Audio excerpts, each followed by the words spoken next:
En ce dimanche, la STK a choisi le thème « Aimer en Christ ». Nous allons donc axer le message d'aujourd'hui dans ce sens. L'idée d'aimer en Christ est belle. Nous sommes tous d'accord qu'il faut aimer. Mais comment? Et qui doit-on aimer? Aimer, oui, mais comment? Et qui doit-on aimer? En utilisant comme point de départ l'évangile du jour, Jean 21, 1 à 19, nous allons tenter d'expliquer ce concept en mettant l'accent sur la conversation entre Jésus et Pierre, qui tourne autour du verbe aimer. En effet, si vous avez bien suivi, Jésus demande 3 fois à Pierre, m'aimes-tu? M'aimes-tu? Tia vayeno.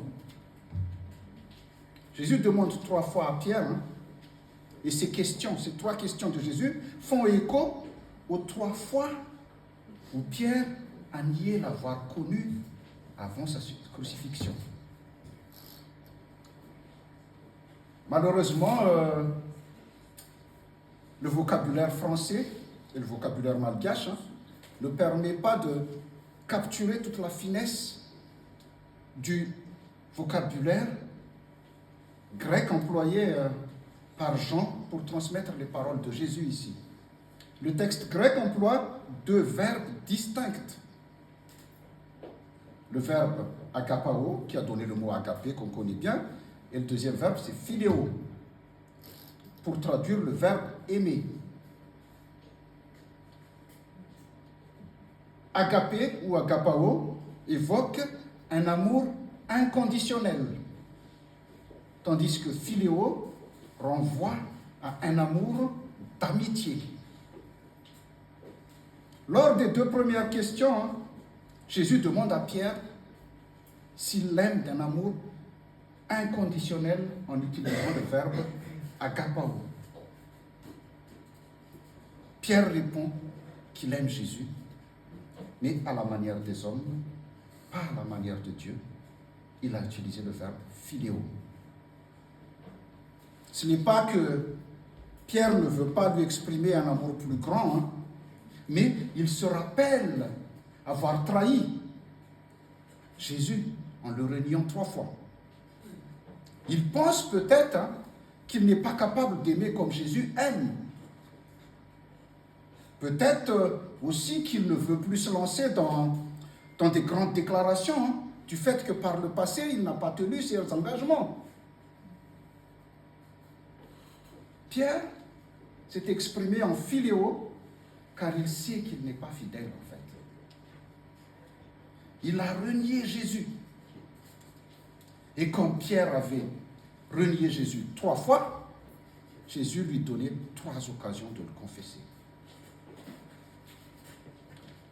L'amour de Pierre envers les brebis du Seigneur doit dépasser l'affection et la tendresse de l'amour philéo à une obéissance libre, à une fidélité et un service de l'amour agapé. Lors de la 3e question, en fait, Jésus pose à nouveau la question à Pierre, mais avec le verbe de Pierre, en fait. La 3e question de Jésus, en fait, c'est avec le verbe de Pierre, philéo. Pierre comprend alors que son pauvre amour est suffisant pour Jésus. En ce qui a trait à Jésus, ce qui est magnifique ici, c'est qu'il ne condamne pas Pierre. Au contraire, il le garde parmi ses disciples. Et plus encore, il lui confie la responsabilité de son troupeau, soit son église. Il lui dit, sois le berger de mes brebis, ce qui veut dire, prends soin de mes brebis. Dans le texte, si vous avez bien suivi, Jésus ne prononce pas de grandes déclarations d'amour, comme on sait le faire aujourd'hui. Je t'aime, mon amour. Jésus ne prononce pas cela. comme c'est devenu coutumier aujourd'hui en fait. Au lieu de cela, il manifeste son affection envers Pierre en lui accordant l'opportunité de prouver son amour envers les brebis. Grâce à cette occasion, Jésus aide Pierre à surmonter son triple reniement. Il relève son disciple et rétablit leur lien. Ce qu'il faut savoir, c'est qu'une vraie foi chrétienne ne peut coexister avec une mauvaise intention. Aimer Christ, aimer en Christ, c'est aimer son prochain. C'est accorder aux personnes qui se trouvent sur notre route tout l'intérêt et l'attention que chacun se porte à lui-même. Voilà ce que Jésus veut dire quand il dit aime les autres en fait comme toi-même. Réfléchissons un petit peu à notre attachement profond, à notre propre personne, à notre tendance à centrer notre attention sur nos propres besoins et notre propre épanouissement. Ensuite, étendons cette affection à nos voisins. Cela ne peut être que bénéfique. Pour tous, donner sans rien attendre en retour, partager notre bonheur, sourire avec le cœur, ne pas être malveillant et ne pas répandre des commérages aussi. Voilà des gestes qui profiteront à tous. Comme Jésus l'a fait avec Pierre, en fait. Comme Jésus l'a fait avec Pierre, accordons aussi à chacun le droit de se tromper, le droit à l'erreur. Parce que nous avons tendance à toujours voir l'erreur que l'autre a fait. Accordons aux autres le droit de se tromper. Ne mettons pas d'obstacles sur son chemin. Évidemment, c'est très beau, mais ce n'est pas facile à faire. Parce que ce n'est pas un comportement naturel pour nous. Le philosophe Kant a dit « L'amour ne se commande pas et en faire un devoir n'a pas de sens ». Cela veut dire qu'il ne faut pas chercher à ressentir des grandes émotions qu'on ne peut pas contrôler, mais plutôt adopter des comportements qui améliorent la vie de chacun, la vie de tous, comme la charité, la justice, l'attention, réconfort. Quand je parle d'attention, ça peut s'agir d'un simple appel ou un petit SMS. Ça change beaucoup de choses, parce que ça fait réfléchir. Les gens pensent que, voilà, j'ai envoyé un petit SMS, comment tu vas? Pour eux, ça y est, il fait attention. En fait, aimer, c'est avant tout une question de volonté et non de sentiment. On choisit d'abord d'aimer quelqu'un, puis on développe des sentiments pour cette personne, pas l'inverse. Aimer en Christ, c'est aimer Dieu. Aimer notre prochain, et le plus difficile, c'est aimer nos ennemis. C'est différent. C'est pour cela que je dis c'est difficile.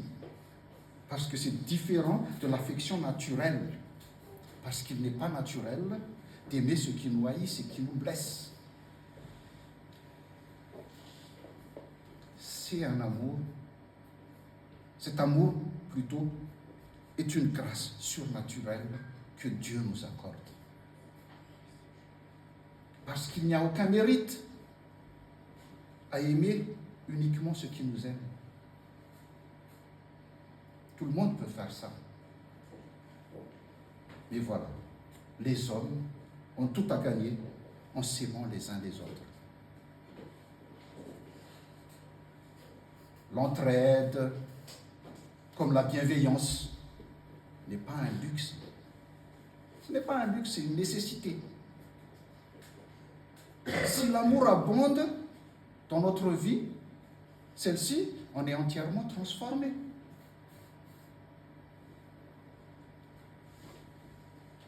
Je reviens sur la première question que Jésus a posée à Pierre. La première question que Jésus pose à Pierre est « M'aimes-tu plus que ceci ?» Cela sous-entend que l'amour réclamé à Pierre doit surpasser celui de tous les autres disciples. Toute personne qui se définit comme chrétienne doit se poser la même question chaque jour de sa vie. Et là, vous allez rapidement comprendre qu'aimer est un combat quotidien contre soi-même, en fait. Aimer en Christ, c'est tout simplement prendre soin des autres sur la base d'un véritable amour du Seigneur Jésus. Prendre soin des autres sans rien attendre en retour. Accompagner les autres sans chercher à les convertir. À tout prix. Parce que la conversion de l'autre n'est pas de notre ressort. C'est Dieu qui convertit, pas nous. C'est la performance de Dieu qui change les hommes, pas la nôtre. Sinon, nous allons nous enorgueillir après.